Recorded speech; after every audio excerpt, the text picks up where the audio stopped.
Okay, so today we are going to start with the data representation over here. And this data representation is basically having, you may say, a few of the things over here. Earlier, this topic was with the name of the communication and internet technologies, that means regarding the previous course outline. Okay, now when starting with the things, so as this is my procedure that when we do start with anything, so we do define it first of all. Now coming towards the definition of a network, now what is a network? You may say that if you're gonna combine two or more than two devices or two things or two persons for a particular or for a common task, so that will be termed as a network. Like for an example, we guys are connected over here. We four are connected over here to for a particular task or for a common task, and that common task is regarding that we are taking an extra class over here. Okay, so we are creating up a network over here. Now, when it comes to the types of the network, so we do have three different types of the networks. That is a LAN, a MAN, and the last one is WAN. You may call it as the GAN as well, and you may call it in general as the internet as well. Now, LAN means a local area network. That means a sort of a network that is working within the particular domain, or you may call that a particular network that is working within the city. तो जो चीज आपके पास within the city काम कर रही है, that is particularly known as LAN. Metropolitan means a city. So a type of the network that is working city to city is termed as a metropolitan area network. You may take a best example for this as the working, you may say, banks. Banks are mostly utilizing the MAN. Then it comes with the WAN, or you may call it as the GAN or internet as well. A wide area network, a global area network, or an internet. That means a type of the network that is working country to country. Okay. In general, we are utilizing the internet because each and every local area network, or you may say each and every network, is basically at somehow linked with an internet. So we do say that in general we are utilizing the internet. Am I clear till over here to all three of you? Yes, sir. Okay. Now we are coming towards the requirements for creating a network. Now, what are the requirements for creating a network? Now, I do have made a partition over here, O levels and A levels. Now, what do you mean the O levels? O levels over here says that we do have three major requirements: a sender, a medium, and a receiver. A sender is someone who is sending the data.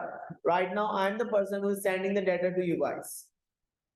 You guys are receiving that data, so you guys are the receiver over here. But how am I sending that particular data? So there are two methods, a wired medium or a wireless medium. So right now I am connected with the wireless, like we all four are connected with each other in the wireless method. So that is known as the wireless medium. But when it comes to the A levels, so A levels says that sender will remain same, medium will remain same, receiver will remain same, but the most important factor, or the most you may say the most authenticated thing that we do require is the message, or you may say the data.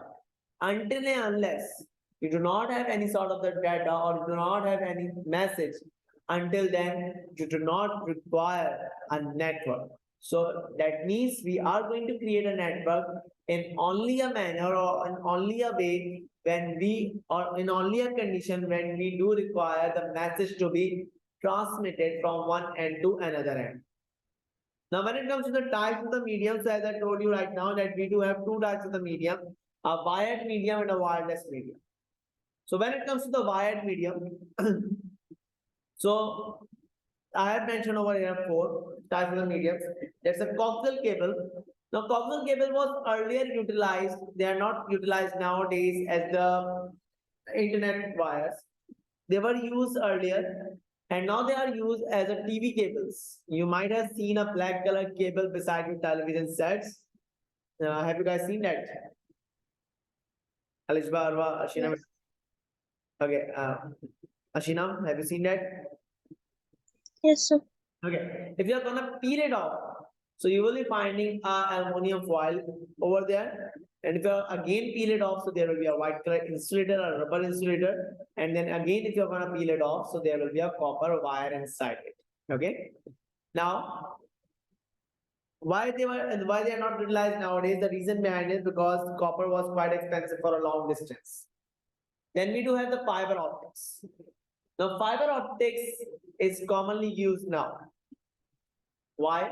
Because it transmits the data as the pulses of light and with a speed of 3 into 10 power 8 meter per second. That means after 3, you need to place 8 zeros over there.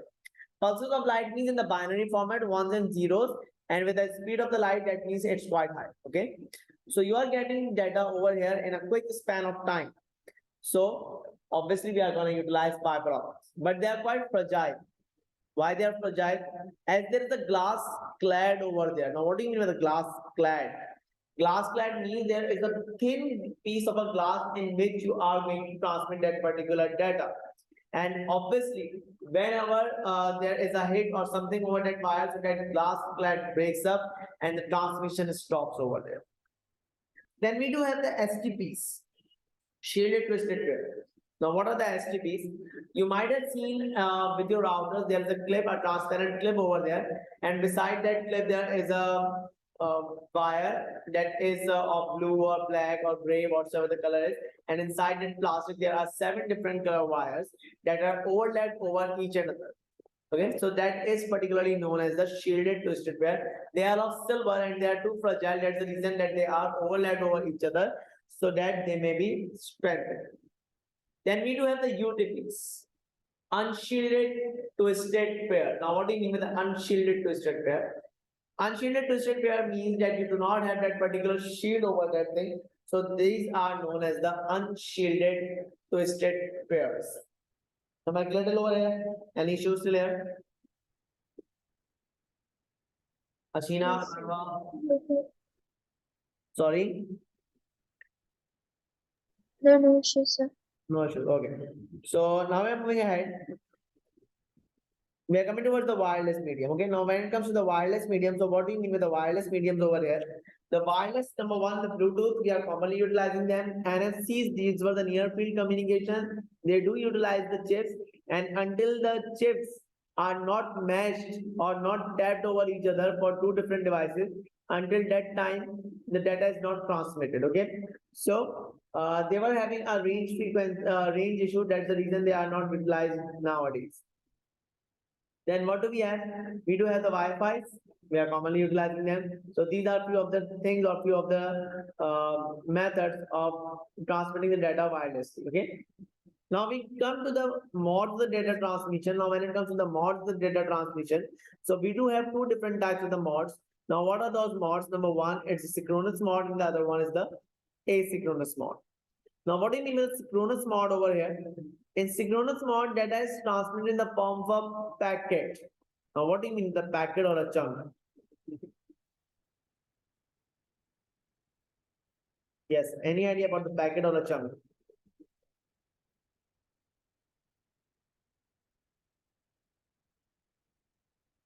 Data is transmitted together. Data is transmitted in Together. Okay, now packet means, as we know that the smallest unit is a bit. Okay. Okay, now if you are going to combine 8 bits in all, that makes up a byte. Similarly, if you are going to combine 2 or more than 2 bytes together, so that will make up a packet. So in this format, data is transmitted in the form of packet or a chunk. It is fast, but it's unreliable. Why is it unreliable? Because no acknowledgement is received by the sender that whether the data has been transmitted perfectly or not. Now, if you can see the diagram over here, so you will be finding that if you can see the sender sends the data to the receiver, it has been transmitted successfully. But when it comes to packet number 2, so packet number 2 hasn't been transmitted perfectly. There is a data loss over here. So if there is a data loss over here, there is no acknowledgement by the receiver to the sender that I did not receive that particular packet. So regardless of this fact, whether the data has been received by the receiver or not, sender is just busy in sending the next set of the data. So packet number 3 has been received by the receiver, but again packet number 4 and packet number 5 are lost due to any reason. Now it can be the signal disturbance, it might be the hacking, or it can be the noises or any such things. Okay, but sender is just busy in sending the data regardless of the fact that whether the data has been received by the receiver or not. Is it clear to you guys? Yes, sir. Ashina beta, sorry, and Alijba beta.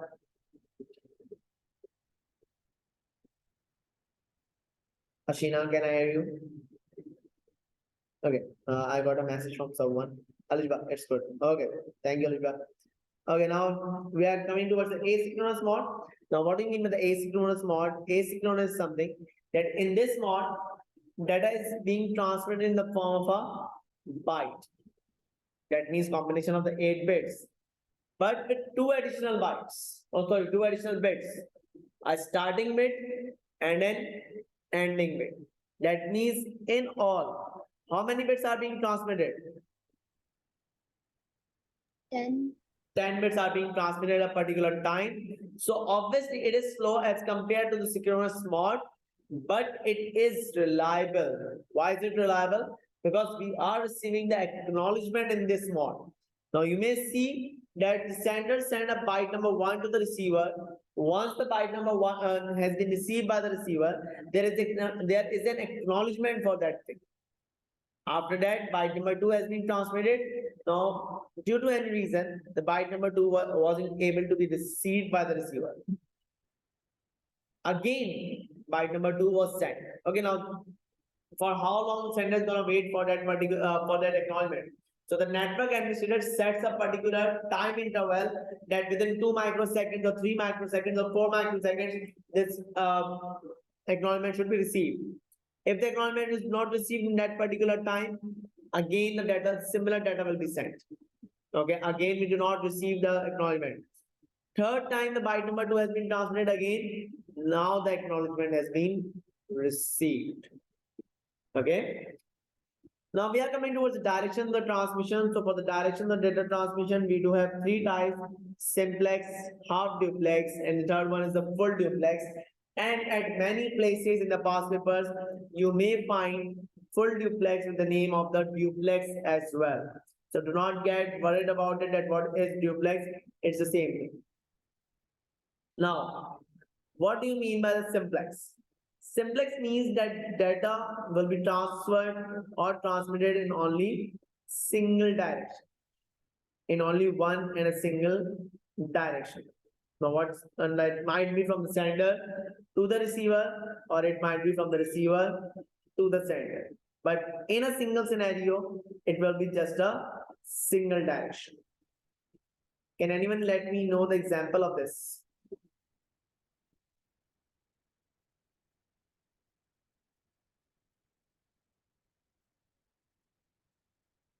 Yes, any idea about the examples for this? Radios. Sorry, Radios. radios. Okay, radio can be the good example. But when it comes to the you may say systems, so in your book, it's mentioned over there, sending data to the printer, because you can just send the data to the printer, but printer cannot send the data back to the computer systems. Okay. Now moving ahead towards the half duplex, that was a good attempt, Durva, by the way. Now, half duplex, it is data will be transferred in both directions, but not simultaneously. Like in a single scenario, it can be transmitted from the sender to the receiver, as well as from the receiver to the sender. But can you let me know the example for this?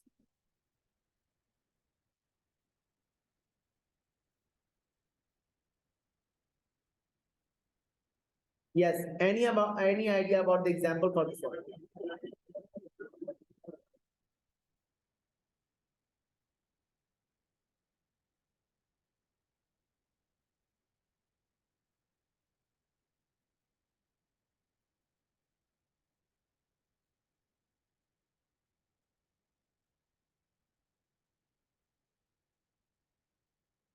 Guys, any idea?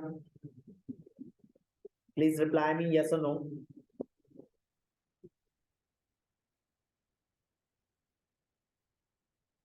No. No idea? Okay, the best example over here is a walkie-talkie. Walkie-talkie is something that until and unless the one person stops speaking over it, the other person from the other side cannot speak over it. Okay, so that's the best example over here for a half duplex transmission.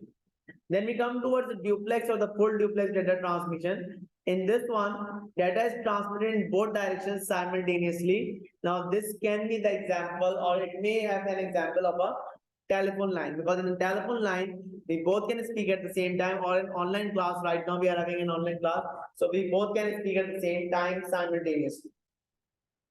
Coming towards the types of the bit transfer. Now, what do you mean by the bit transfer? Now, we do have two different types of the bit transfer: a serial bit transfer and a parallel bit transfer. Now, serial bit transfer is something that only one bit will be transmitted in a single direction down a single wire. Not sorry, not about the direction, but down a single wire. Okay.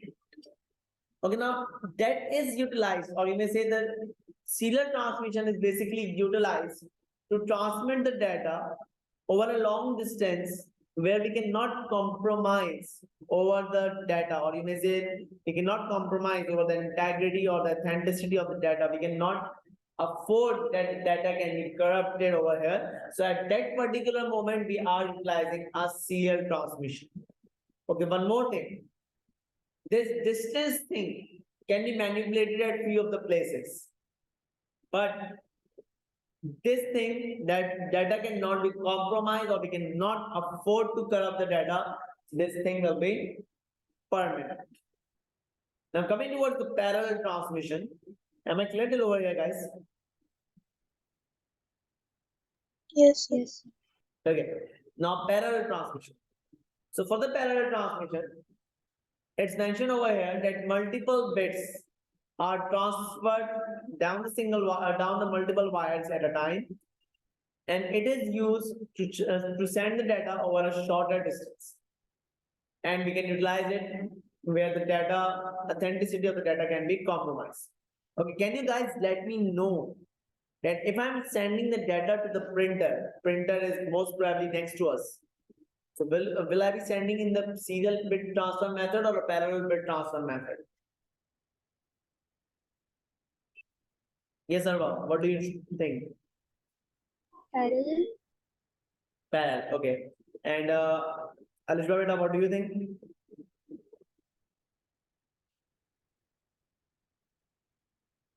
Ashina, what about you? I think parallel. Okay, so we got 2 votes for the parallel.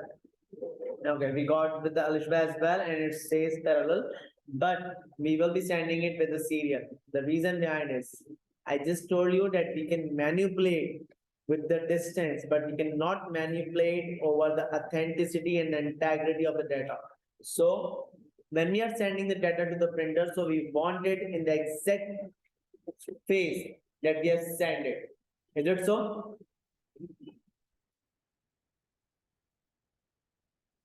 Yes. So that's the reason that we are sending the data over here in the form of a serial bit transfer method. Moving ahead towards the types of the communication. So we do have 2 different types of the communication. That's a client server and a peer-to-peer. So what do you mean with the client server over here? Client server means, okay, always do remember that you guys are over here as a client and I'm the server, because I'm providing you the service and you guys are over here, they are availing that particular service. So in a network, you guys may have 3 or 4 different names. You may be called as the node, NODE node. You may be called as the PC as well. You may be called as the client as well, and you may be called as the workstation as well. So the client server communication says that when a node and a server communicates with each other, that is particularly known as the client server communication. Whereas peer-to-peer communication means that when 2 nodes, for example, right now in this network, if Arva and Ashina starts talking to each other, That means the two nodes are communicating with each other without the interference of a server. Obviously, they are in a network. But over here, the interference of the server is not required and two nodes are communicating with each other. So this thing will be termed as peer-to-peer communication. Is that clear? Yes, sir. Okay. Coming to the next topic, that's regarding the topologies. Now, what do you mean the topologies over here? Topology is something that way of creating up a network. How do we create a particular network that is named as the topology? Now, coming towards the types of topologies, what are the types of topologies? So we do have multiple types of topologies. We do have a star topology, we do have a ring topology, we do have a bus topology, we do have a tree topology, and we do have a mesh and the hybrid topology. Now we earlier we discussed that what's a network, that if you're going to combine two or more than two devices, particularly in a common place, that is known as a network. But the architecture or the procedure of combining those two or more than two devices, that is termed as a topology.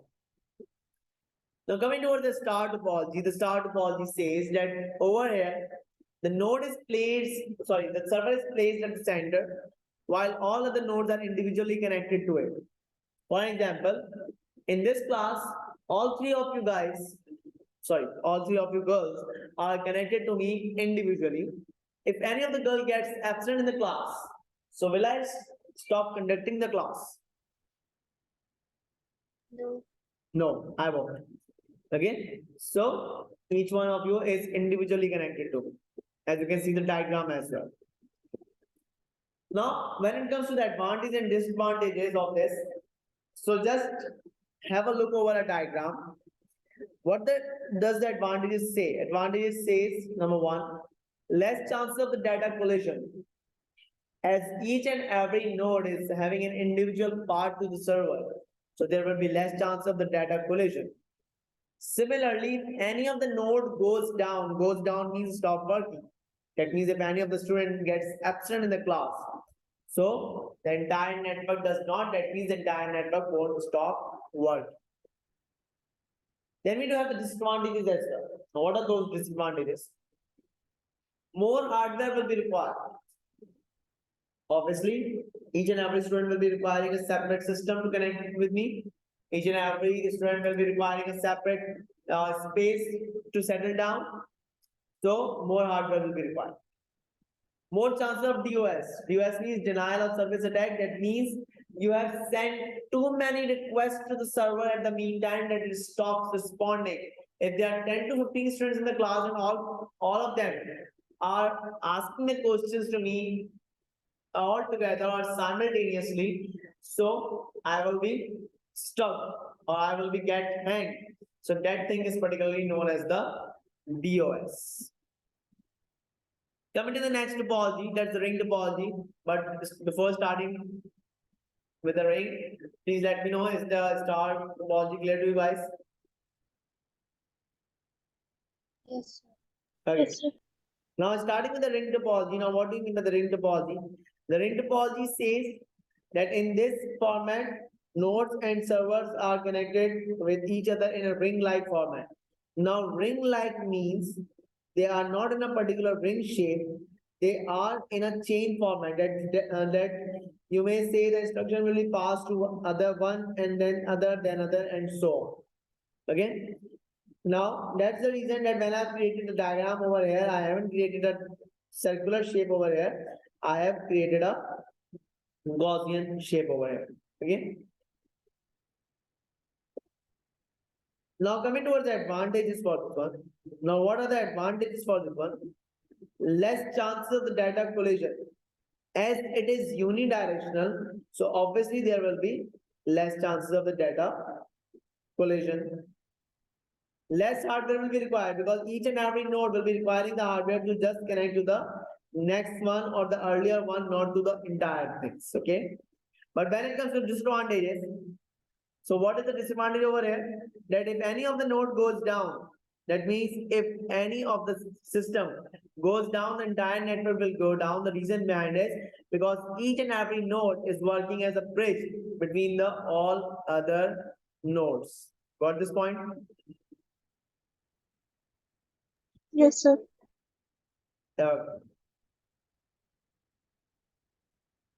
Coming towards the bus topology. Now, what's the bus topology? Now, it's a type of topology in which the entire network is based on a single wire known as the backbone. Just like you guys are having a backbone. Now, what's that backbone? Your all body or your all systems are relied over that particular backbone. Okay. So similarly, over here, the backbone is given over here, and you can just take out as many connections as you want in the bus topology. So over here, you may see that it's a bidirectional as well. So the advantage could be, it could be easy to connect more connections, but if any of the node goes down, will the entire network go down or not? No. No. No, because each and every node is individual over here. Okay. Then coming towards the disadvantage over here. Now, what is the disadvantage? If the backbone goes down, obviously the entire network goes down, and as well as there will be more chances of data collision and DOS. The reason is because it's bidirectional, so the more chance of data collision, and as well as multiple users can can demand something from a server at the meantime. Coming towards the tree. Now, what do you mean by the tree? Tree is a type of topology that is made in the level format. Just like in our schools, at the top, there is the principal and the vice principal and so on. Just hold on, guys.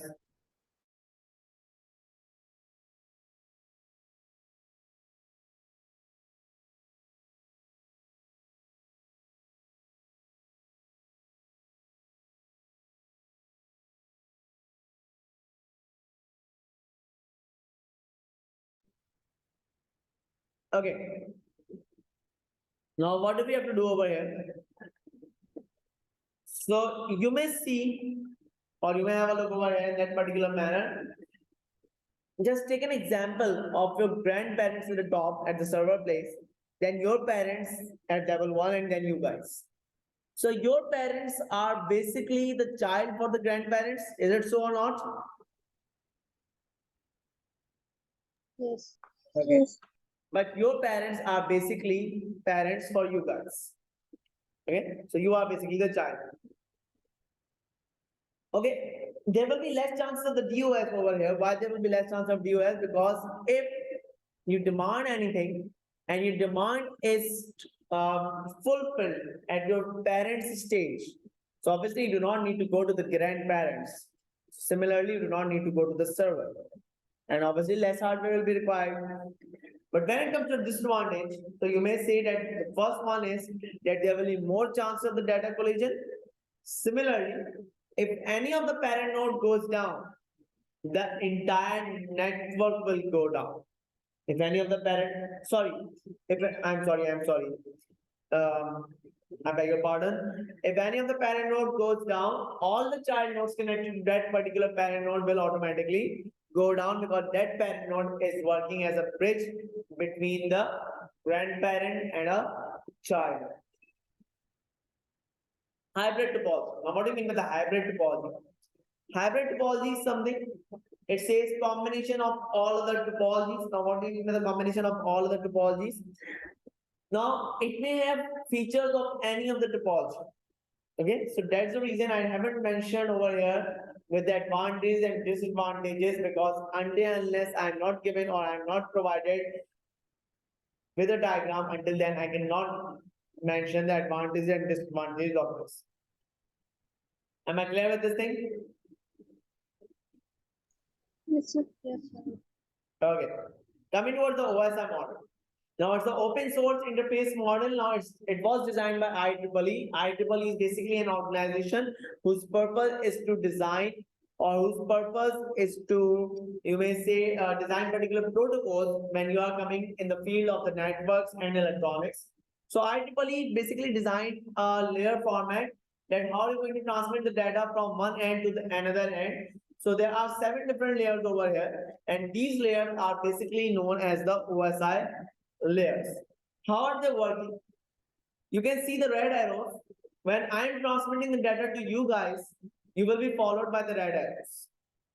But when you are receiving that particular data, so you will be following the white arrows over there. Now we'll be learning about each one of them, that what is the purpose of the physical layer, then the data link, then the network, then transport, session, presentation, and then finally application. What I'm going to explain over here is mentioned in this. Okay. So physical layer. Physical layer is basically the sort of the layer that I will be transmitting my data bit by bit, and all these bits will be gathered up at the data link layer. Over the data link layer, these bits will form of the bytes, and these bytes will be transmitted to the network link. The network layer is basically the layer that is having, or that on which the routers are applied, and the routers transmit the data in the form of packet or a chunk. So these bytes will gather up and will make up a packet, and will be transmitted to the transport layer. Over the transport layer, there are 2 different protocols that are applied over here: the SSL protocol and the TLS protocol. We will be studying them, and we will be studying about the internet and its usage topic. These 2 protocols are the security protocols that are responsible to check whether the data that is entering or exiting out of the network, is it authorized or not, is it authenticated or not, and all such stuff.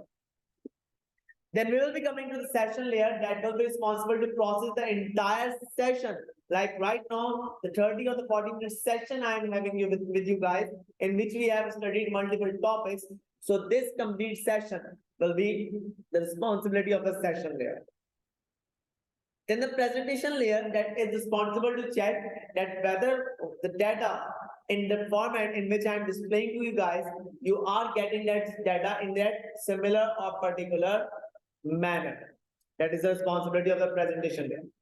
And finally, it comes to the application layer that is responsible to check whether the data is having the proper protocols to be transmitted to the other network. This may include with the FTP, file transfer protocol, HTTP, hypertext transfer protocol, post office protocol 3, simple message transfer protocol, SMTP. So these types of protocols, and all these things what I've explained over here are mentioned over here. Okay, am I clear till over here? Any issues or any queries still over here? Any questions still over here, guys? No, sir. No, sir. Okay, that's great. Okay, now in the next class, in the next week, we will be continuing with the IP addresses and the MAC addresses. So inshallah, in the next class, we will be winding up this chapter. Thank you so much, guys. Allah Hafiz. Allah Hafiz. Allah Hafiz.